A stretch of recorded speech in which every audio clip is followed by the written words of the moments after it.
So this is my 1911 Colt. So ito yung isa sa mga klase ng type ng ng iron sight. Typical. This is a front sight, this is rear sight. So ito yung klase ng type ng ng iron sight.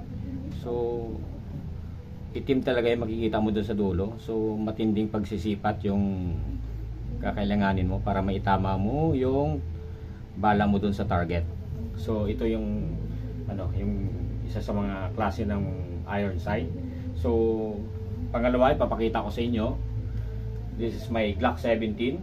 So medyo high-end siya to sa may 1911 dahil yung front sight niya medyo mas nakikita siya dahil may kulay white na dot yung front sight niya. So kapag sinilip mo, mas madali siya itama doon sa target. So Glock 17 Gen 3. So mas madali siya itama. Ito isa sa mga klase ng iron sight.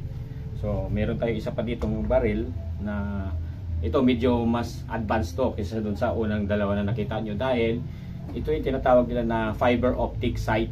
So mas madali ito makita at masimpat yung target nyo. So ito, silipin nyo. So ayan, may kulay green yung dulo nya. So mas madali may tama yung bala mo dun sa target kasi mas madali siya makita.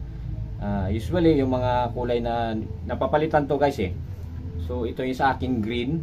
So green ang pinalagay ko. Pwede mo naman palitan siya red.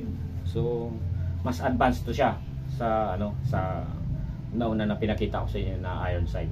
So ito yung mga klase ng mga iron sight na tinatawag. Ito fiber optic sight ang tawag dito. Medyo mas advanced to sa unang pinakita ko sa inyo. So sana nakatulong. Good evening.